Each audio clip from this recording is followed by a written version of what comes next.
What is going on, ladies and gentlemen? Welcome on in. It's Pro Wrestling Weekly live right here on the Takedown on SI on YouTube. I'm Zach Haydorn, your host. That's Blake Lovell, your other host. Blake, Merry Christmas, my friend. Happy New Year. Man, you ready to look into our crystal balls here today?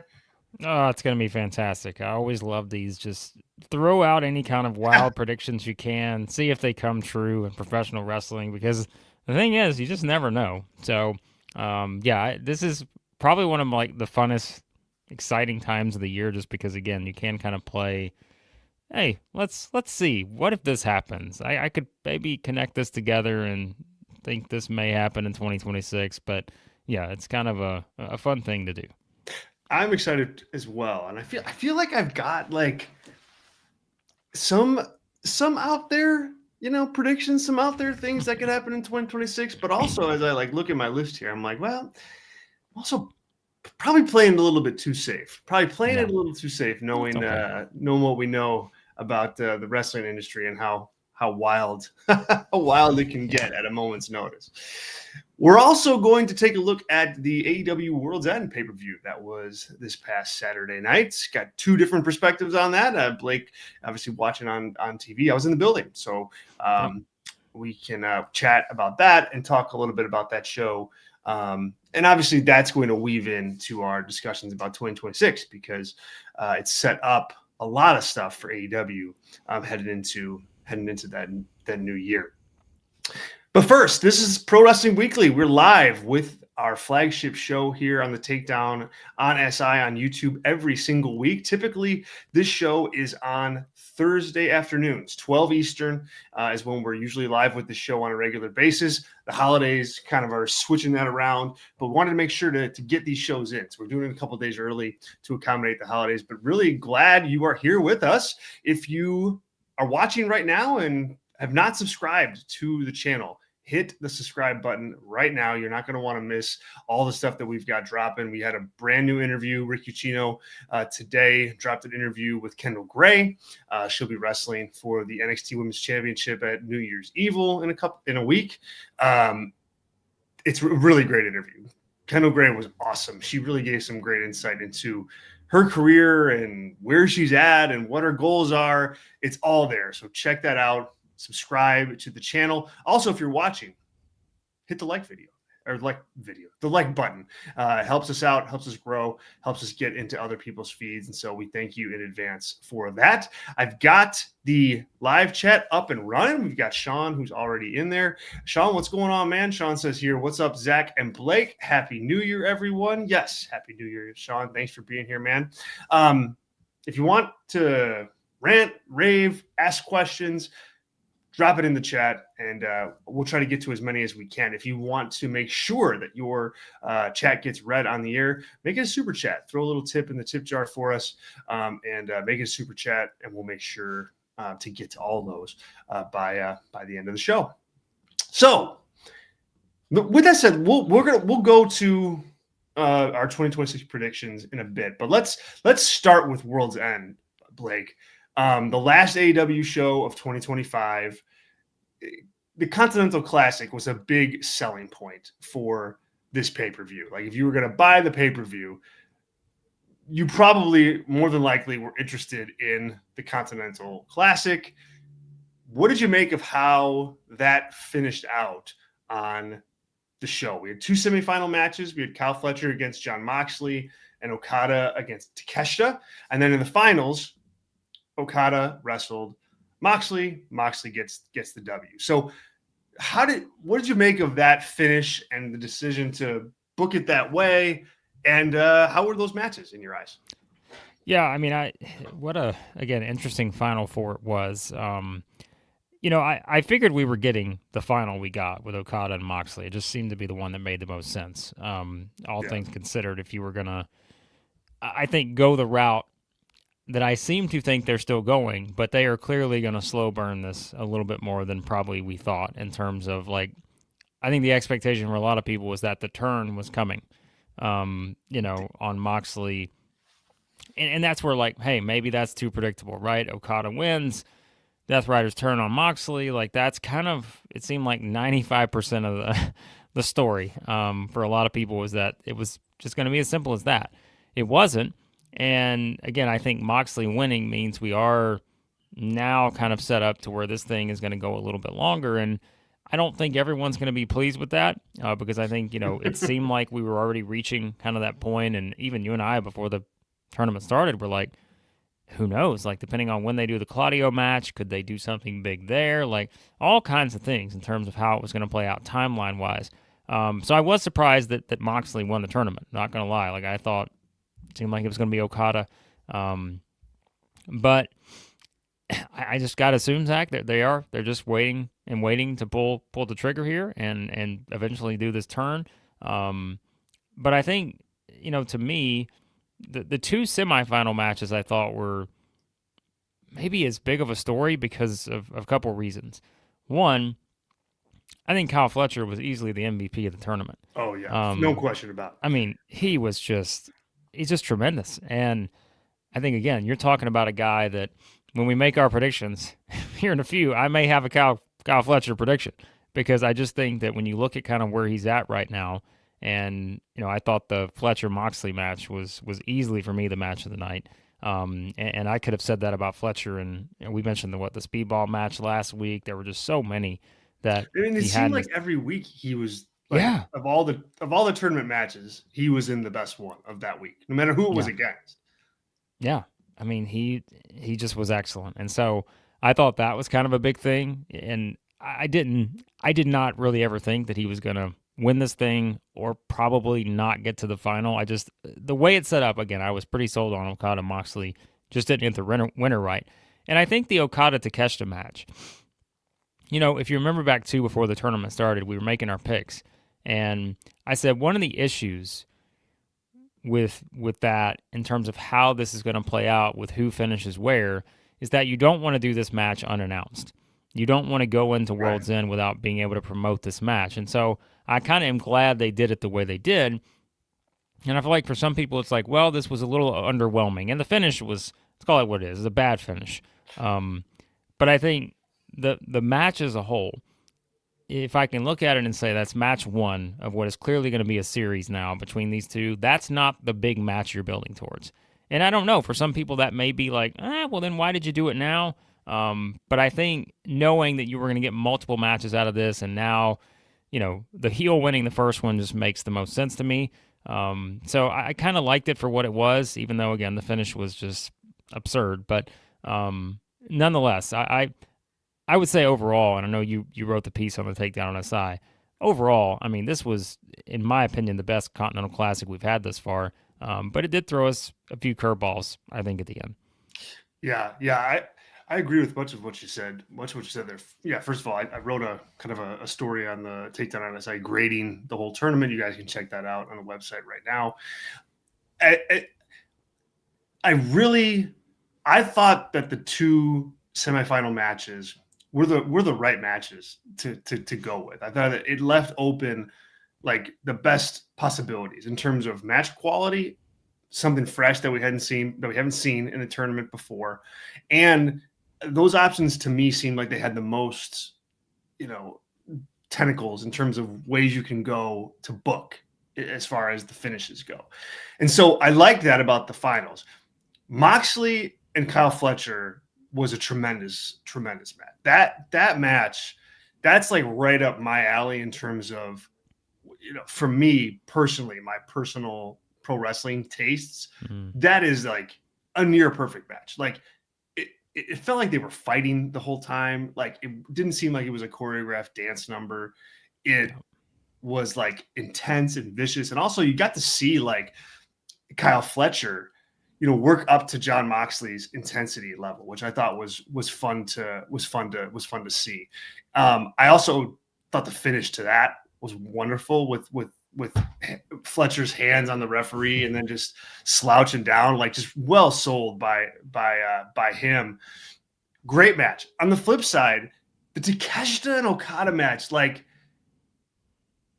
you're right on one end where you don't want to give away the farm in that match because it's match one. It's match one. They are not finishing that feud here. At the same time, it was a delicate thing to balance because you hyped it up so much. Like you put so much hype behind Okada and Takeshita going up against each other. You had to find like that sweet spot, and that's where I don't think they landed. Like I don't, and much of that is because of the silly finish. Like I was in the building, and that spot with the screwdriver happened right in front of like the hard cam. So like everybody saw the referee essentially like see the screwdriver and then turn around to look for the screwdriver that he already saw, only for Okada to use it on Takeshita. So that was awful. I mean, you just can't have that. You can't have that in your matches. You have to be more buttoned up than that. So I thought that finish obviously hurt the match greatly. And then the finals, you kind of had, I think, a match that stood out from the others because it was basically just like, all right, we're going to just forearm shot each other in the face for 5 minutes and then go to the finish. Like there wasn't a lot to it, so it was different. But I agree. Sean's in the chat here, and saying that basically the Okada match with Moxley wasn't good. I wouldn't say it wasn't good, but I would say that it didn't live up to like Okada and Moxley expectations, perhaps, or like if you had an expectation of what you thought that match would be by the time it happens, I don't think you got it. And so that can be a letdown. Here's my question for you, Blake.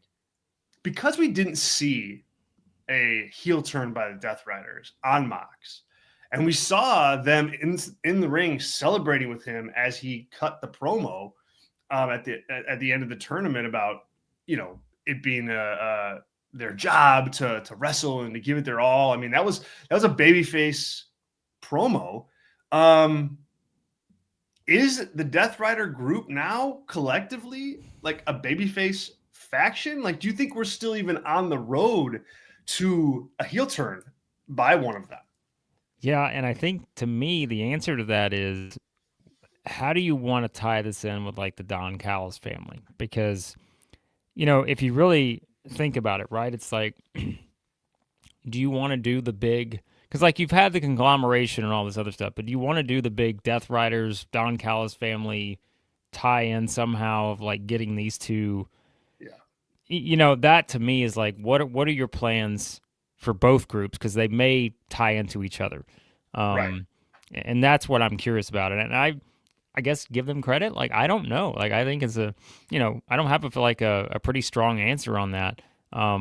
It did, like you said, seem like it's one where almost Moxley's triumphs have sort of reinvigorated the entire group. It's like motivated everyone to like, all right, I know what we were, but this is what we are now. Yeah. And like we've evolved as a group, right?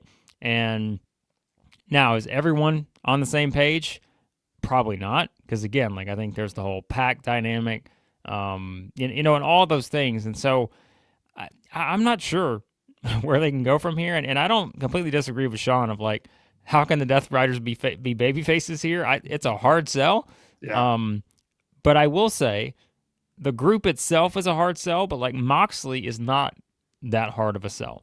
Because I think we've seen that already turn in that direction, right? And that was, like you said, I mean, they flat out kind of portrayed that at World's End, where it's like, hey, this guy just overcame all this, the promo he cut, like total babyface type deal.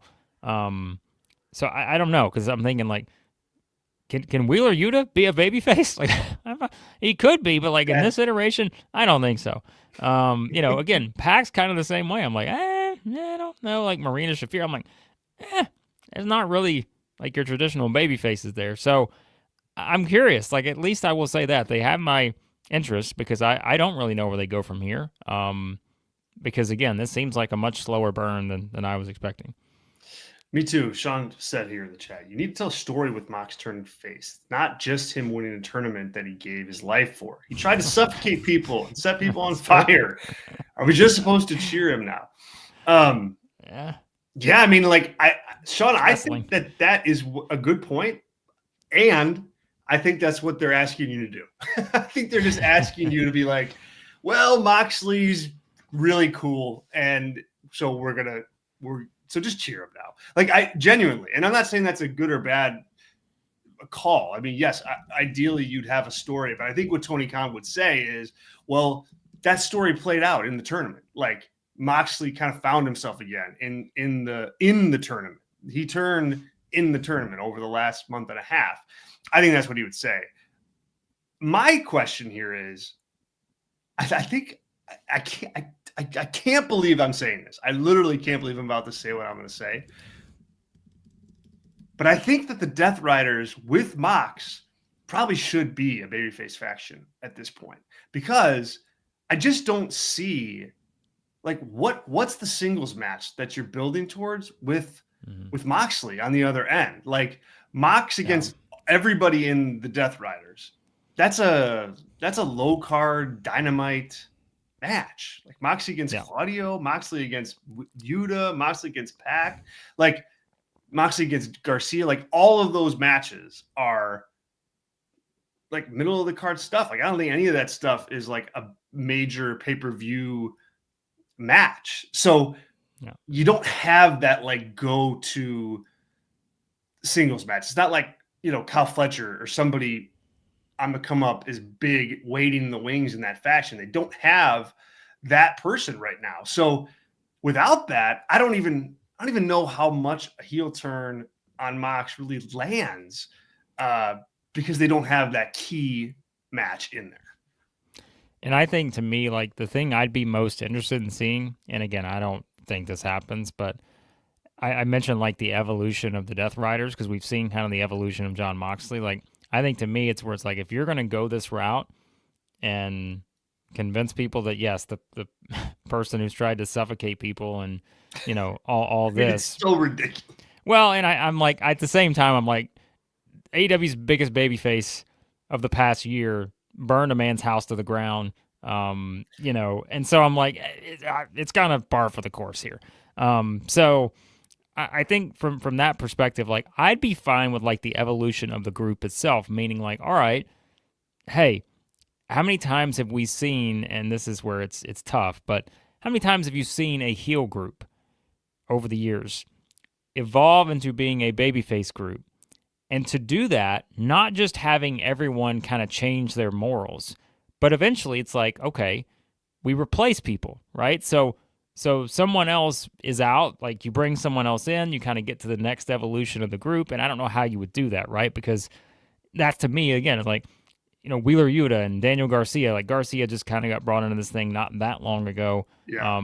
But I don't see them as guys that all of a sudden we should start cheering, right? And so who are the guys that maybe are the next evolution of the Death Riders, or someone out there that fits better? And I don't know. Again, maybe that's an option you have to work with here if you're going to do it this way, because I don't, like you said, it was just sort of an odd thing to see the group in like cheerful mode, after the match and all that. Like, it was it's just weird. Yeah. It's a strange thing. So, yeah.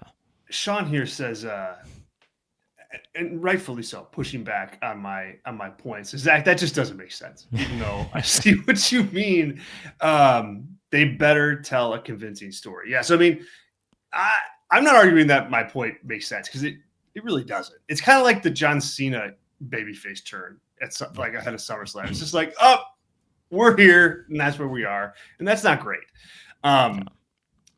I hope they tell a convincing story. I hope they have something here. I hope that, Moxley's really great on the microphone. So, I mean, if there's one guy that you would trust to like be able to convey the story in a promo or two or three, he'd certainly be the guy. And I think at this point with Jon Moxley, like, he's such a legacy act in AEW that I think his time as a heel has kind of like worn off. You did your big match with him. You did the big Death Rider angle. You had Paige beat him. That was, I think in the end, like, I think when you write the history of AEW, this era, while not as exciting as maybe other eras, I think is going to be very important to its history for kind of writing itself out. But I just don't know that people want to boo Jon Moxley at this point. He's just, he's just too cool. He's too cool and he's too badass. And so it's like, just let fans just do what they want to do, which is just cheer the guy. Yeah. An exhaustion level, I think, at this point. Yeah, exactly. Get Zach in the chat here. It says, I've been thinking for months that the Death Riders were going to turn on Mox, and then he says it's past time at this point. Yeah, Zach, that's kind of where we're at. Like, it's kind of like, okay, you could make the argument either direction, but they may have passed the expiration date on that, maybe. Other thoughts about the Continental Classic, drop them in the chat here. We'll try to get to them. I'll keep an eye on it. Again, if you want to read my column on that tournament as a whole, I've graded it out. It was fun to do that piece after the prediction piece at the beginning of the tournament. So cool. It was fun to write it. Hopefully you guys like reading it too. But Blake, in addition to the Continental Classic, we have a new AEW World Champion, a new Men's World Champion. MJF beats Samoa Joe, Hangman Page, and Swerve Strickland in the main event to win the title. And now he's positioned as kind of the guy going into 2026 for the company. What do you think of the match? And I don't know that it's all that surprising to see the belt back on Max, but what'd you think? Yeah, I think it was the right call. Match-wise, is it going to be remembered as like an all-time great AEW main event? No, but I thought it was good. I think it was the best choice you had, because to me, it's like, it's not just what are you doing in the moment, it's what you're doing beyond that. And to me, this is the result that opens up so many more things from what you can do, right? And we always say it's better for the baby faces to be chasing, and now, you kind of have Swerve and Hangman, who are forever going to be, intertwined together, like they're going to always be just kind of combined. And now, it's kind of a curiosity of seeing how exactly they're going to, kind of mix together heading into next year, which may come into our predictions in a bit. So I'm like, it all works out. Samoa Joe's reign kind of served the purpose that it needed to, because it got you to the next point with a story that made sense of MJF wanting to not just gain some sort of payback or revenge on a Hangman or a Swerve or anyone, but like on Joe. And the history was there to kind of present that, and it made sense. And so I think MJF winning was the right move, because it does send AEW into the new year with what feels like, of that group, probably your freshest act on top. And that's not knocking the other guys. It's just MJF just came back. He's, that high is still there. And again, like, I think it opens up a lot of potential things they can do this time around with this title run, just based on where everyone else is at this point. And so, yeah, and not, we can't forget too, I think this is where, like, you have such the gap from World's End to Revolution, that having MJF in this spot, to me, gets way more out of your next 2 to 3 months of television than someone else being in that spot, because now he is the main figure. You can use him, in however many segments, because it's MJF, and, again, like it or not, he's still going to probably be the most talked about person out there. And so I thought it was the right move. And again, I think it gives you way more to work with, in terms of, now you get MJF Swerve, you get MJF Hangman, you can probably do MJF Samoa Joe again at some point. Not necessary, but you can do it. You still got the thing coming up with Bandito. Like, so he's got plenty to work with now on the road to Revolution. He sure does. And I think that's ultimately, why you do what you did. When you look at the other options, Samoa Joe against anybody that's not MJF, Swerve, and Hangman is kind of like, okay. Hangman has pretty much wrestled everybody. Like, that's there to wrestle at the top of the card. Same thing with Swerve. So I think the avenue to the most fresh content that you can have is with MJF. And, being in the building on Saturday, he absolutely comes across as the biggest star of the whole company. I mean, Swerve is up there. I think Hangman, honestly, like based on the crowd reaction, like being in the building that night, I think was third, after MJF and after Swerve. But MJF was heads and above. I think like the guy that elicited the biggest response from the audience throughout the night. And obviously, it's anecdotal. It's one crowd on one night, but he was the guy. And so I think it's always good to have the world championship on the waist, around the shoulder of your guy, like who feels like the best. And I think right now that really is MJF. The match was what it was. But I it was fine. It was fine. Yeah. Here's my thing though with MJF.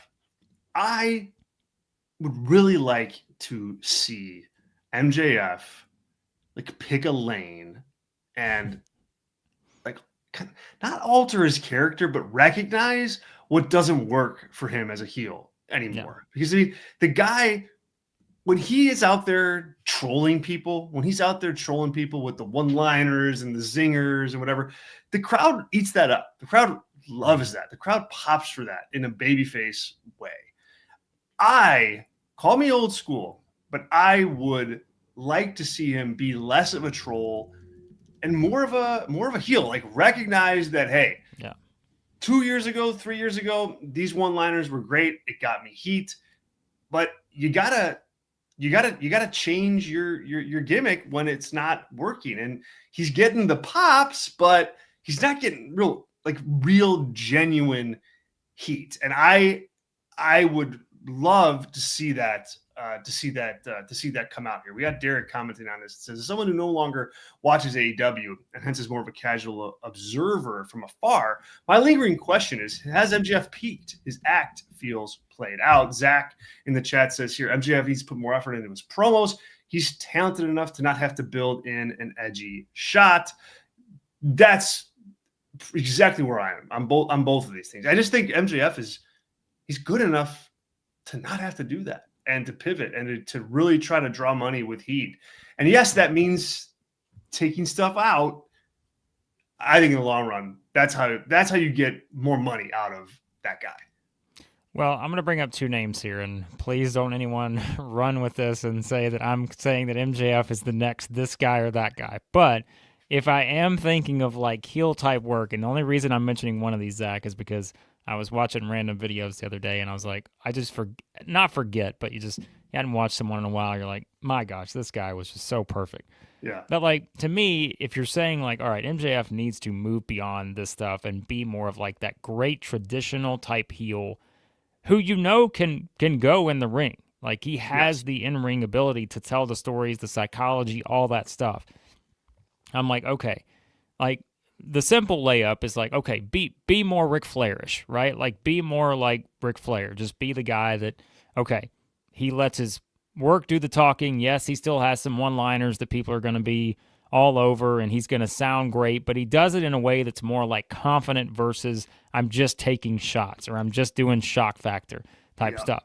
Yeah. The other guy, and this is going back a little further than the one I just mentioned, like Nick Bonkwinkle, I think is a perfect example too of a guy that's just like, and this is where, again, if you didn't watch a lot of him, and I've obviously gone back and tried to study guys like this, but he was someone who, again, could go in the ring, but he also did not need to do anything more than just get heat. Like, it was just like, all right, he knew how to make people get heat, but it was on the basic stuff. It wasn't like, again, and I know it's a different era and all that, but there was no shock value needed. It was just straight up, hey, I'm better than you. I've got ways to beat you. Psychologically, I'm going to twist you into a pretzel to where you just aren't going to know what to do. Like, it's like, hey, maybe I'm going to introduce a manager, like, and I'm not saying MJF has to do that, but like, these are the things where if you just can go back and you watch some of this stuff, I think those are two easy ones just to go back and say, all right, what's the next development of this MJF character or whatever? I just think those are like the easiest places to start. And again, I do think it's like you said, leaning more into that great traditional heel mindset versus cheap pops and that kind of stuff. Yeah, So you don't want to be like you don't want to be like you don't want your character to be like an internet troll, yeah, like, and I think he gets into that zone.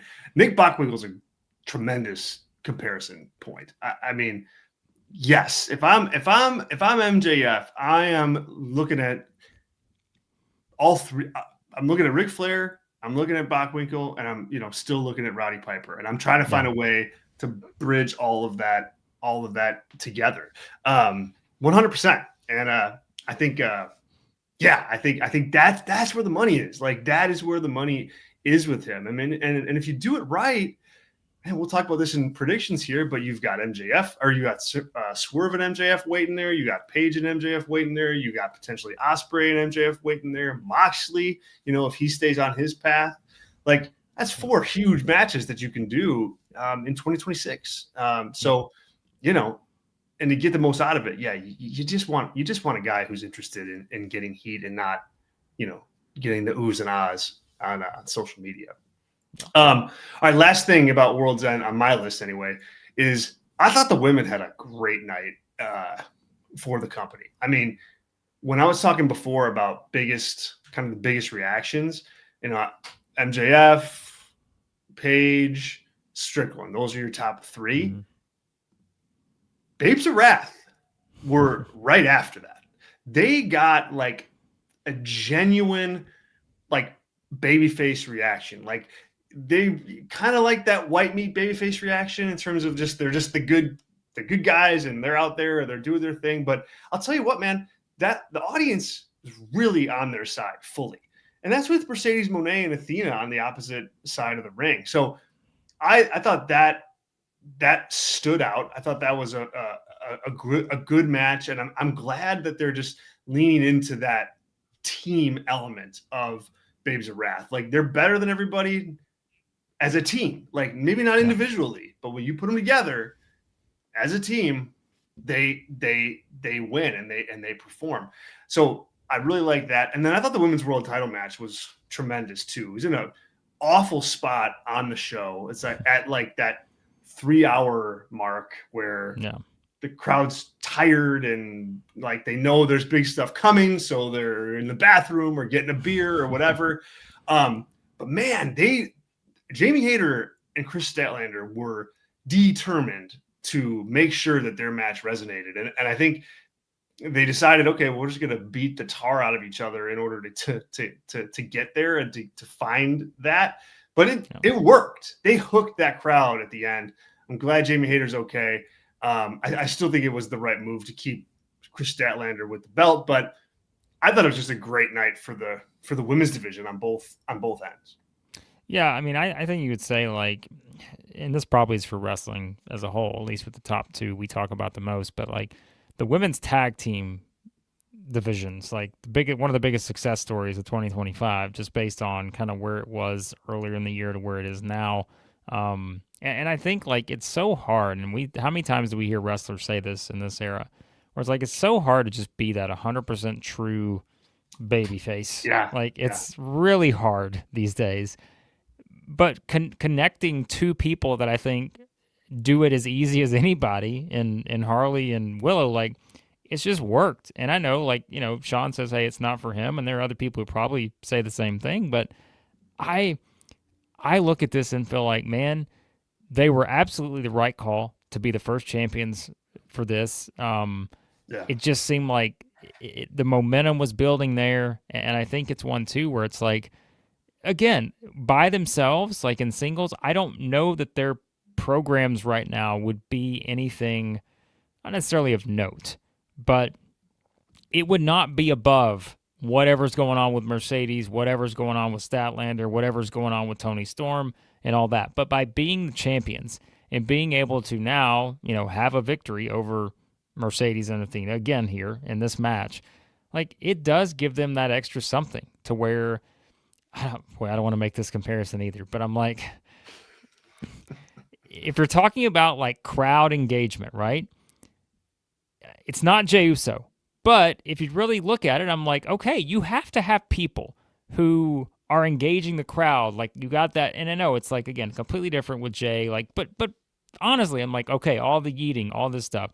Anytime these two come out, like it is like the crowd's engaged, like Yeah. it's the energy, it's the enthusiasm, and I think that combination has worked so well. So tip of the cap to Tony Khan, I think for getting this combination right and just kind of riding it and just sort of saying, all right, we're going to go with this because if you would have looked at that tag team tournament on paper and said, all right, give me your top three choices.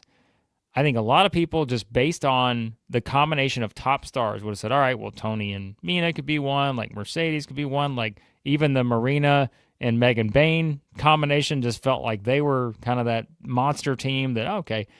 But this was the right move, I think, with these two, and it's paid off. And then, yeah, like I am curious about the women's title moving forward. That'll play into one of my predictions in a minute. But I think, with Statlander still trying to, I think, again, find kind of that character as champion. But I think like they still have stuff to work with both her and Hayter, to where I could see things really start to pick up even more for probably both of them over the next several months. So yeah, they've got a lot in the works here, I think, with the women's division right now. And I mean, even like the mixed nuts match, Zach, like I'm sitting there like, this is way more entertaining than it should be. And I it's can't just believe like, I like that match as much as I me did. too. I did. I loved it. Like I'm like, I am not the kind of person this plays to, but I was like just wildly entertained. And look, I mean, one of the biggest reasons because you've got Tony Storm and Marina Shafir in there, and I'm just like, play well off of each other. Yeah. So I don't know. Yeah, I mean, it worked. It worked. Like I don't think you can have a show full of that stuff, but it certainly has a place, on it on AEW shows for better or for worse. Yeah. Sean says here on the opposite end, AEW is just leaning way too much into comedy, and I don't like that either. Yeah, some people are going to feel that way, and 9 times out of 10, I feel that way. I did like the wild nuts match or whatever the heck it was. That was good. But yeah, they're clicking. They got some options now too. We've got some people in the chat talking about Tekla, as somebody that they can elevate. I think that's a good idea. So they got some places. They got some places to go.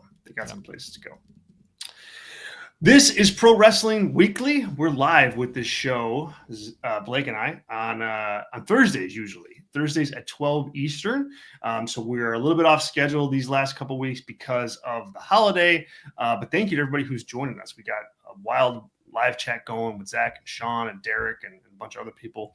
So thank you guys. If you're watching this on YouTube and you haven't subscribed to the channel, hit subscribe. And also if you can hit the thumbs up button and like this, that'd be great. It helps us out big time.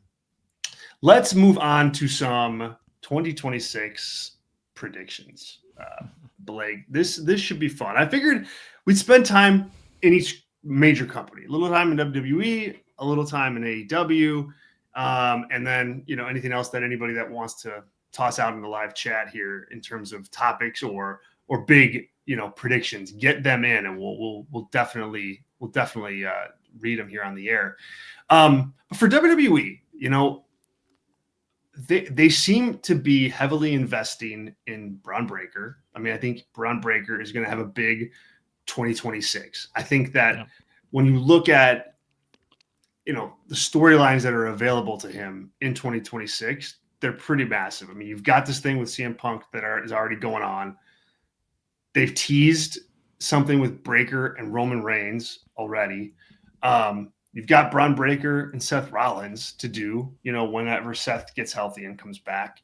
I mean, that right there, 3 key storylines for Breakker and 3 of your other top guys, like right off the top of your head, is there for WWE.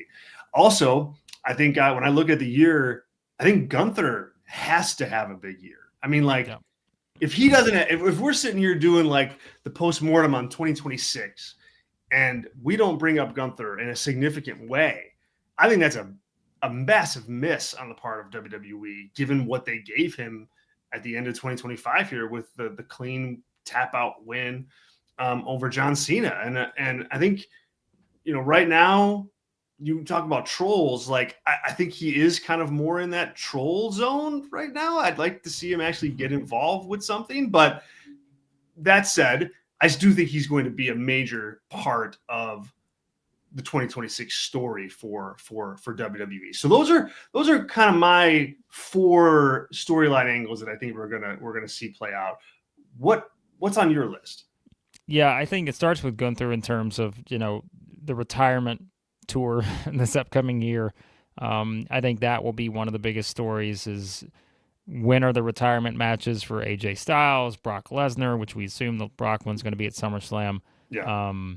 I think, that is a clear direction for me. I think that'll be one of the biggest stories of the year, is just Gunther probably retiring both of those guys. I think the Jericho one, if he returns, when he returns, maybe a little too soon to consider that one just yet, because I think you want to get more than just this year out of Jericho probably for WWE. And maybe, I don't know. I mean, it's not like Jericho's young at this point. So another one to consider, but I think Gunther retiring people will be one of the biggest stories of the year. Yeah. I think Seth Rollins' return will be one of the biggest stories of the year in terms of how just the way WWE does things. Raw last night, December 29th. Next December 29th, Zach, I could see us still trying to figure out the pieces between Rollins, Breaker, Logan Paul, Austin Theory, Bronson Reed, Paul Heyman. Like, I could still see us in for that better mode. or worse, right? Like, well, right. So I'm going to throw that out there as a possibility. We could see this go a while. Potentially. I wouldn't necessarily like to see it, but if you really think of how they're doing this, I mean, it seems pretty straightforward that Rollins and Austin Theory will eventually connect, and somehow you have them on one side going up against the others, maybe, maybe. So I think that will play into a lot of WWE stories next year. I think, maybe the biggest is what are the big matches from the top 3 baby faces, and to me that is Cody Rhodes, CM Punk, and Roman Reigns. In what combination do you have those 3 together? Do we get Cody and Roman at WrestleMania 42? Yeah. When do we get Cody and Punk? Do they do it next year? Do they wait till the following WrestleMania? I think all these things, still yet to be determined. Do we get that one-on-one between Roman and Punk, Roman and Rollins? And that's why anytime I feel down on WWE, which, I mean, admittedly, I was this past year. I just eventually, I don't know, probably post, WrestlePalooza, I was just like, yeah, I'm just not feeling it, man. And, but yet I think of all these matches that they still have out there that they can build to, that have easy history, easy stories to tell, and they're all still available to them. And that's why it's really hard to ever just be like, WWE sucks, because they've got all these things that they still have at their disposal. And then I think that, to me, the more underrated story ties into the one I just talked about. Cody, Punk, Reigns, Rollins, who are all getting older and aren't getting any younger. So I think one of the biggest stories of 2026 is going to be, are the trio of Oba Femi, Trick Williams, and Javon Evans, are they going to be the next big things, or are they going to be cautionary tales? Mm-hmm. And I think that is a big story, not just for 2026, but beyond, because you only get this opportunity once, Zach. You know this. When you have these call-ups, and I hate to say it, but look at Julia, right? I mean, if you go south and it goes off course quickly, I don't know how you get it back, because that, to me, is one of easily the biggest cautionary tales outside of, let's say, like a Karrion Kross, people like that in the past who have just had call-ups that went nowhere. Even for him, though, at least he was getting reactions. Like, this Julia thing is just, it's bizarre. But it shows you the importance of booking. And so they've decided, it seems, before we get to WrestleMania, we're going to call up all 3 of these guys, Femi, Trick, and Evans. That's a tough spot prior to the Royal Rumble, prior to WrestleMania, because now you've got to figure out, how do we protect these guys and keep them feeling special while at the same time still building up our biggest matches and PLEs of the year. So I think that is a huge, huge story in 2026. It's a great point. It's a really great point, and I agree with you. I mean, those three guys, Trick Williams, Obafemi, Javon Evans. I mean, once you take them out of NXT, you NXT is left with like just a barren wasteland on the men's side. I mean, you've got Ricky Saints, and that's good, but that's it. Like, right. I mean, your next crop of top male stars of that show are Miles Bourne. I mean, Ethan Page is probably, if you're thinking like, what's the next call up? Probably it's Ethan Page.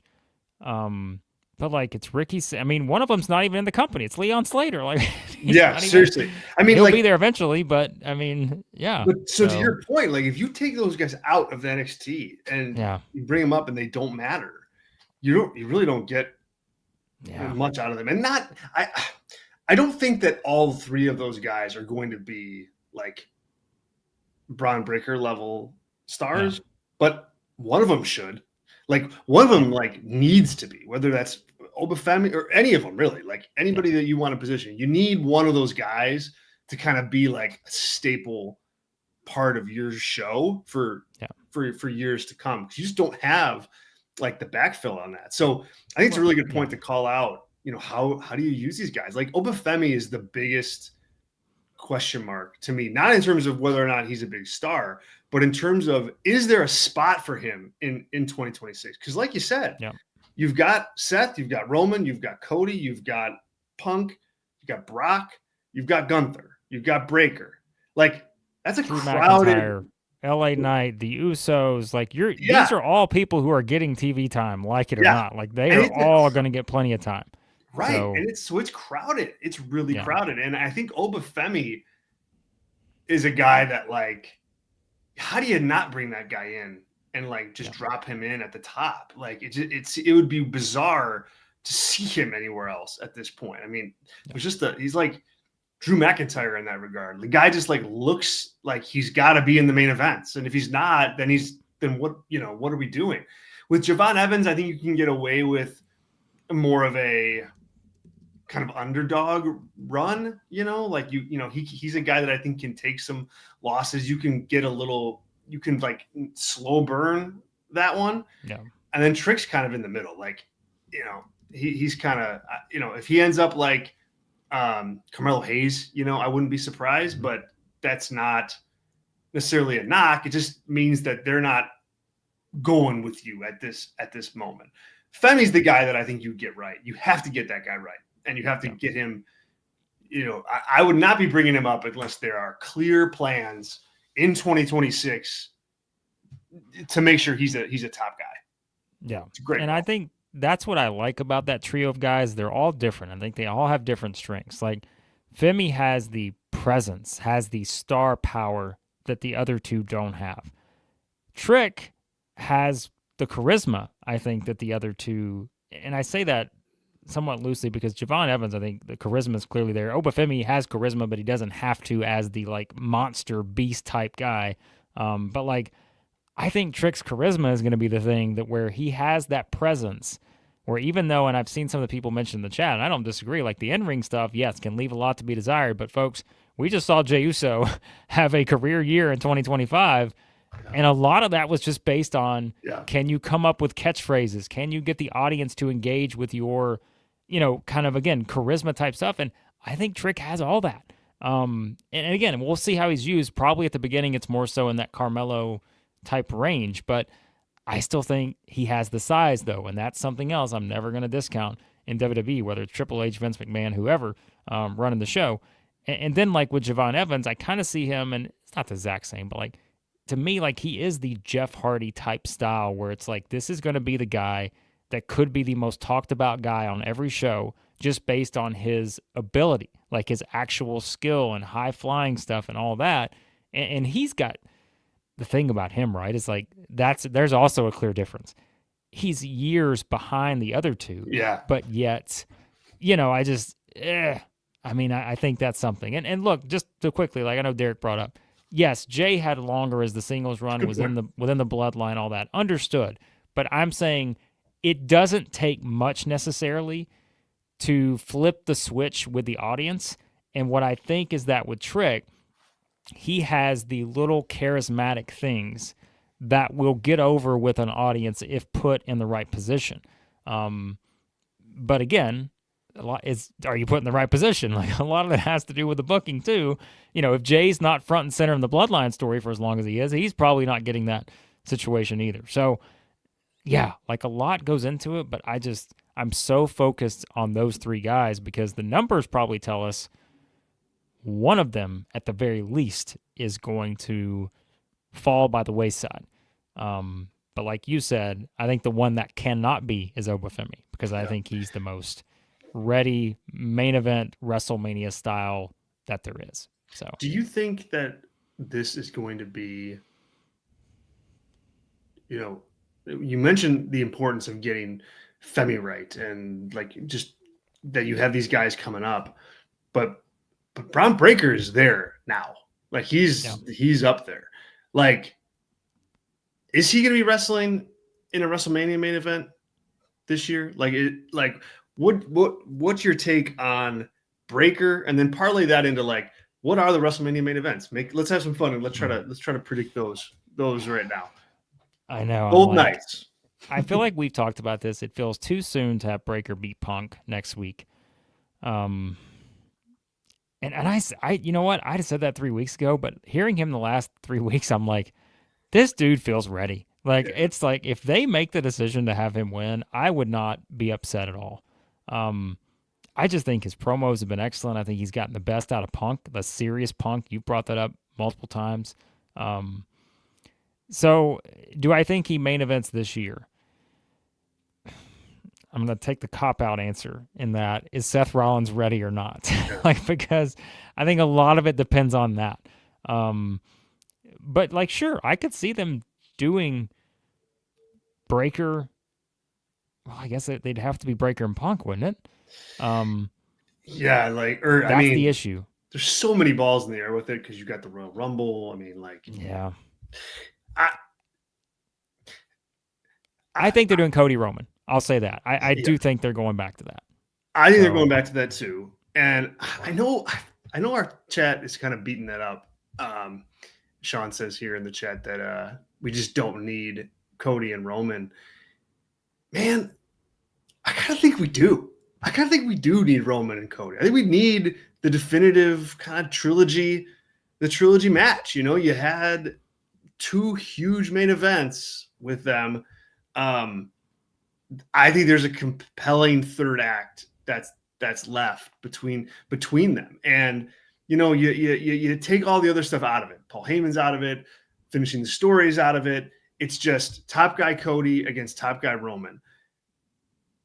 That's compelling to me. Like I would rather see that than see, you know, Jey Uso in another main event. You know, like I think that they have an opportunity. Like it's rare that you can get 3 WrestleMania main events out of a pair. And I am like, I feel like I'm on like the top of a mountain beating the drum by myself on this one, but I like that idea. I think it's a good main event. I think if you're picking the biggest match they have to do, and I am thinking of not just my personal interest, but from their eyes, what is the biggest match we can do? It's Cody Rhodes versus Roman Reigns. Yeah. Like, yeah, and it's bigger than Punk in any combination with those two. Nothing against Punk, but I think just from a box office WWE standpoint, those are your two faces of the company for the past however many years. And they're still there. And they're still at a top level that is still above everyone else for the most part, right? Except for maybe Punk. And so I think, you know, it's a 2-night WrestleMania. I don't love it. And I think that their problem comes in of who wins, because if Roman wins, then I'm like, I don't love that. But if Cody wins, I'm like, Are we just going to keep doing this? There's got to be, speaking of evolution, going back full circle here, like there's got to be some evolution for both those guys if they do this a third time. So I will go with Cody Roman again. I think that's going to be how this goes. And I think, Sean's bringing up like Punk as a heel versus Cody would be awesome. I agree. And that was my prediction 6 months ago, was that it was Cody versus Punk, Roman versus Seth. That was my 2 predictions back in the summer. But I just think Seth's injury, he's not coming back for Roman yet. He has to come back and be into the breaker sphere, right? So that derailed all of that, in my opinion. So I think that's one of your main events, and I think the other night it's CM Punk versus somebody. And is it Rollins? Maybe. Yeah. I mean, just depends. But I don't know. So I think the only way that you can't do that, you won't get Roman against Cody in one of the main events, I think, is if you decide that, all right, our plans kind of got messed up, Seth's hurt, so we're going to push Femi big time instead. And I think you can get another Femi and Cody match.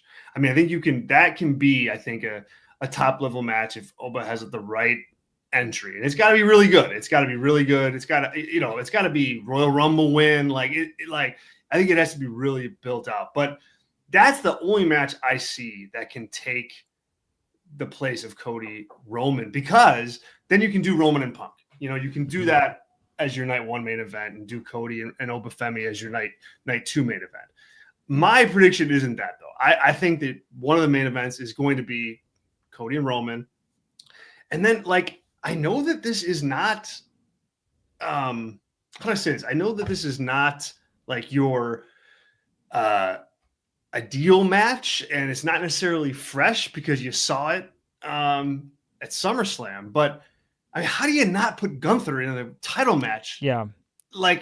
Yeah. So Gunther and Punk, I think, makes a lot of sense too, given the circumstances. And again, I don't know if I would have predicted that 6 months ago either, but just given everything that's happened, it's like, I mean, you've got to have him in a big match. I mean, I know Brock's there, and that can be something that you do. But if you want to do that one at SummerSlam, the title could even be on the line. So I think I'd go with Punk and Gunther night 1 main event. I was going to add in, I think if Rollins is ready, you do the triple threat, because you get all of your pieces in there from SummerSlam. And Rollins has the claim of, well, he never truly lost. And, he has that claim too. So I wouldn't hate the triple threat idea. But again, a lot of that's dependent on when Rollins is available. And the one wild card you just threw at me was it's Brock. Like, they've had him all over the advertising. They've had him all over this. And by the way, Sean says no triple threats. Hey, I would argue 2 of WWE's best matches in 2025 were triple threats at WrestleMania. So I'm going to push back on that a little bit, Sean. I picked the women's.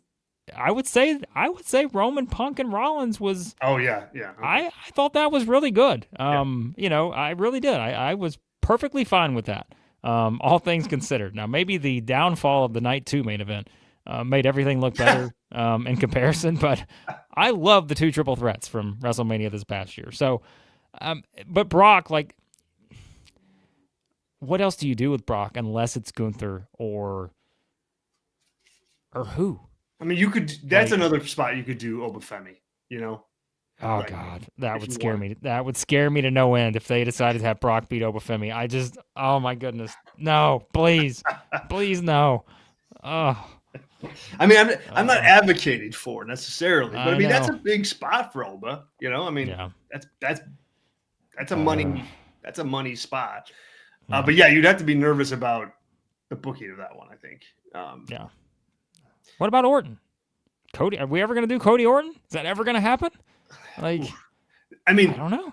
That could be. See, I just don't view that match as a WrestleMania match. Like I'd love to get to it, but SummerSlam, maybe even Royal Rumble. It can kind of be tucked away in the Rumble, and But as a main event of WrestleMania, I'm not sure. The other WrestleMania prediction for 2026 that I want to throw out there does come from the women's division. I think you're going to get Becky against AJ. I think that's Mm, going to be a WrestleMania match. I mean, how do you not do that at WrestleMania? Like, you've been planting the seeds for that, yeah. since AJ came back. Um, I don't know that Becky really is in the mix with like the Rheas and EOs anymore. I mean, she could easily get there. It's not hard to put her Yeah. there. But to me, the AJ Becky match is another one that I think we're definitely set to see play out in full in 2026. Yep, I agree with that one, and I'll say I think it's Bianca versus Jade. I think Yeah. that's Oh your, yeah. Yep. and there's a part of me that's like, would they headline night one with that? I just don't think Jade's in that spot. It's a big match, but Yeah. I just don't know if I see that necessarily. But Bianca Jade, and the other one I think that's interesting, it seems like they're heading towards some sort of combination with Judgment Day. Liv and Dominic versus Roxanne. I don't know. Like, I'm trying to figure out that combination because you've got to throw Stephanie in there somewhere. And I'm Yeah. like, I think Liv and Stephanie is a WrestleMania level type one-on-one match. And I this sounds odd, but I kind of hope they just, and boy, I know who I'm talking about here, Judgment Day. I was gonna say I kind of hope they fast track this Live Judgment Day, stuff, but that's never gonna happen, Zach. We'll still be doing this probably a year from now because I would like to see her back as like the singles star because I Yeah. think she is such a star now that I don't know that I want to just see her continue to be wrapped up in the drama of the Judgment Day, but they got to get to it, before they get back to that. So. All right. Let's move to AEW. I got a couple key future points to hit on. First one is, what is the health of Will Ospreay? Because I think if Mhm. Will Ospreay is in the plans, if he's there and he's going to be available, to me, there's your all in. That's your story of the year, right? Yeah. You've got Will Ospreay coming back from injury. All in is inside Wembley Stadium, in the UK. MJF is the world champion. Like, I don't know that you could write it any better than that. So if Will Ospreay is available, I think he's going to be a central babyface figure for the company in 2026 as they build to that Wembley Stadium show. That's my first kind of prediction for 2026. Also, it already kind of has started, but I think Mercedes Moné is going to have like a big year in terms of like she's going to get a lot of attention and a lot of time, but also a terrible year in terms of like I think you see her just continue to fall off a cliff. But I think her storyline, like her narrative, is going to be a central point. Like her downfall, like her just continuing the downward spiral, is going to be a central narrative of the show for 2026. Last but not least, Kyle Fletcher. I mean, I'm just going to say that in general. Kyle Fletcher has just went and just grabbed one of the top spots in the company. I don't know that he's in, the plans right now as far as like what's going to be a huge singles match at all these pay-per-views. But you know what? He probably should be. If he's not in the plans, he probably should be. I mean, 2025 was like his year to kind of break out, and just he built himself into this big star that kind of just like identifies exactly with who and what AEW needs to be. Like he's got a good look, he's young, he can work really good matches, and he can get some heat when he needs to. I think that's a good dynamic to have. But in 2026, they've got to find a way to keep that rolling. A lot of times in AEW, you see guys break out and then they just kind of like disappear and fade away. And I think it's important that they get it right with Kyle Fletcher. So if that means change things up, all right, do it, change it up. But he has to have a big year in 2026. Yeah, so mine I had on my short list. One we've already talked about. Like I think it's the John Moxley. Yeah. Whatever. Like I think it's Yeah. what is his future? What is the Death Rider's future? I know that was kind of something that people soured on this past year, but I think at least right now, I'm at least curious to see, if there is a new tweak to this group, and we're going to find out, I think, moving forward. Another thing, to me, you mentioned Mercedes. Like, I think it's like the fall of Mercedes in 2026, and does the rise come in late 2026 or does it come back around in early 2027? But I think it's kind of her downfall, and when does she finally win the big one? I think that's a big story that's going to kind of be at the forefront here for sure. And then, I think with the way the dominoes are going to fall, and I forgot to mention one, like, I think it's going to be another year of Hangman and Swerve. Like, I think they're still going to be a top central focus this year. And I have no problem with that because it's the most noteworthy feud AEW has done. I think in terms of just two guys, rivals, and how they interact, I think that's going to continue to be a theme. But the one you mentioned at the end of the title picture, actually, with Ospreay, my curiosity is on the timing of getting the title to MJF now and thinking, okay, is there one MJF run from now until then when Ospreay's back and you do the big show at Wembley and he wins it there? Can you get that much mileage out of this current MJF, which is why we were pushing he needs to make some of these changes, because that's the only way you get there and how this thing lasts that long. But he doesn't have to keep the title that long. He can lose it, win it back, however you want to do it. But I think it all goes to this. MJF loses the title to Ospreay. And then I think your big crowning moment for Kyle Fletcher, whether it's the end of next year or early 2027, is Fletcher is the person who beats Ospreay to win the AEW World title for the first time. And I think that's how you do it, because to me, that gives you the biggest payoff. Ospreay against your top heel, the comeback story, all that.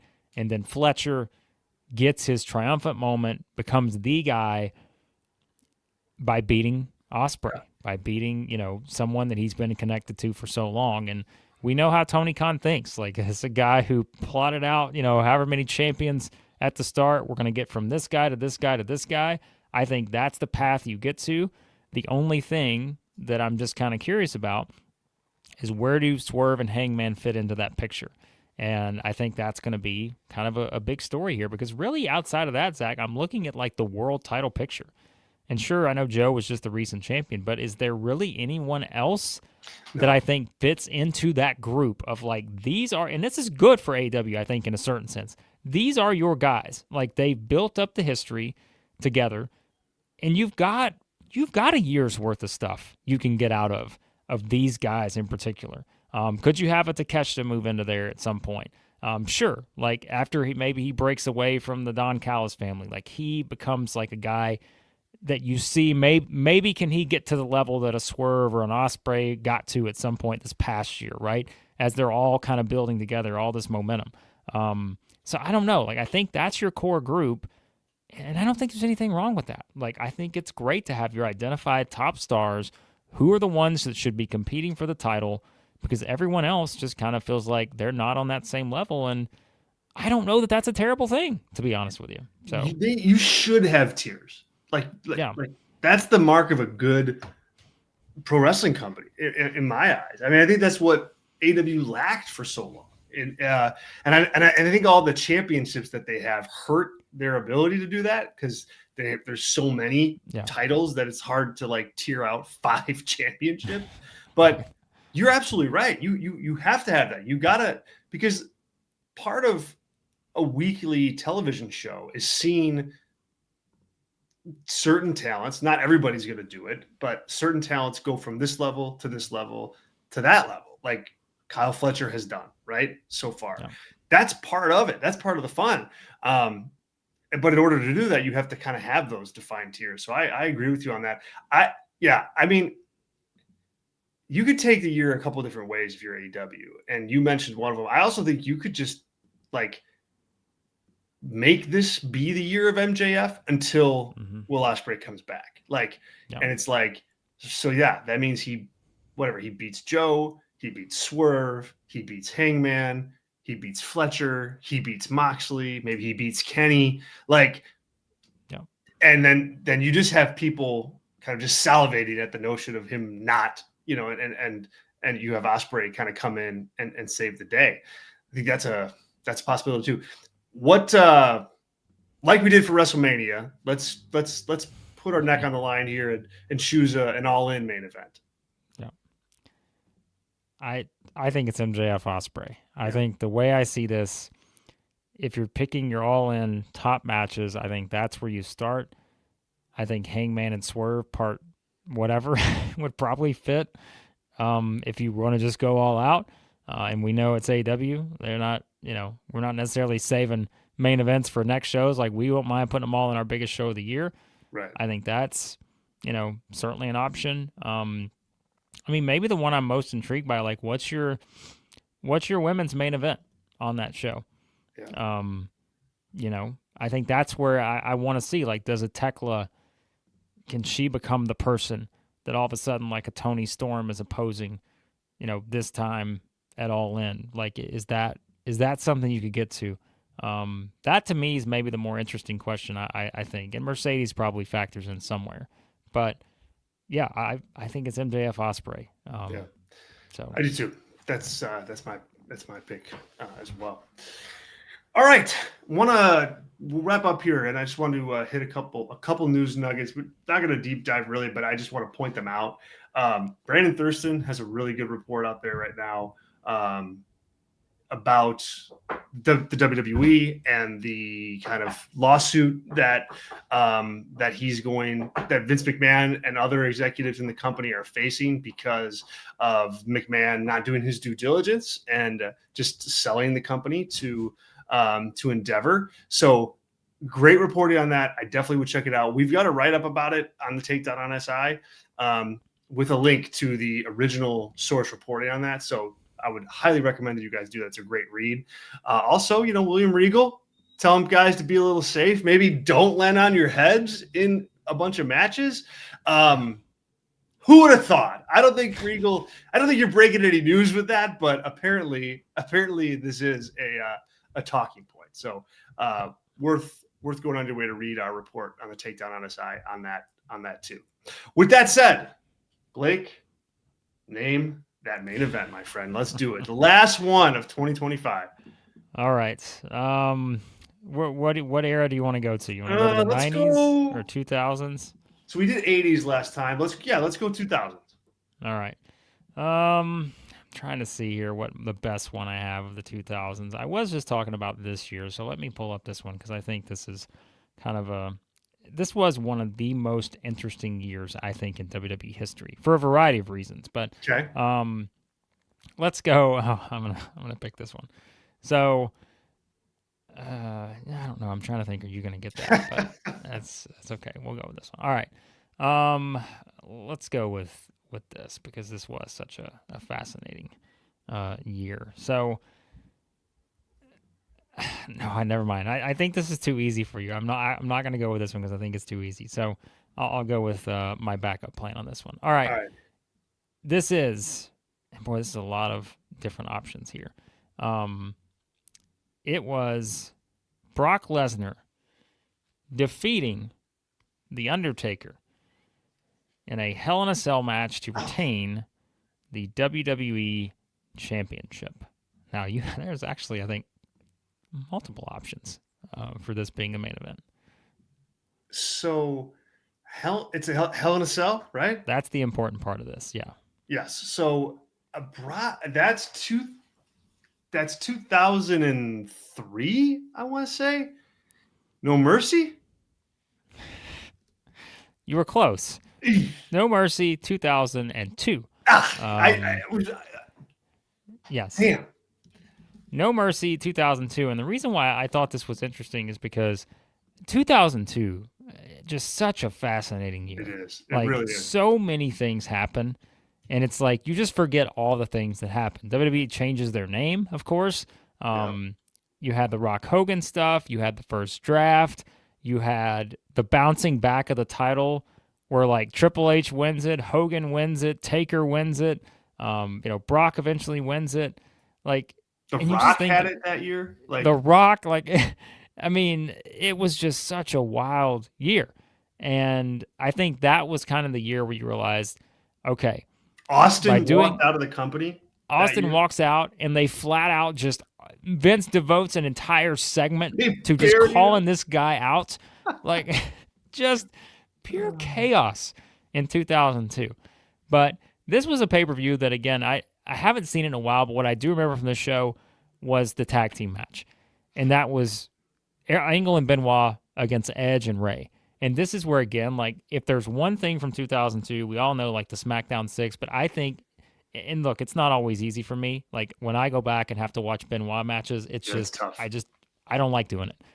But if you can, like, it is one where you just go back and realize all the different combinations of those guys and the pay-per-view matches in a year where, you know, you started to see some of those things, especially on Raw, that were just kind of a drag. And of course, that really went into 2003 and even 04, I would say. But man, like, I think anything you got on these shows that you could get from SmackDown, like, it was tremendous. And like, the Brock Taker match was really good. This was a good Hell in a Cell match. So yeah.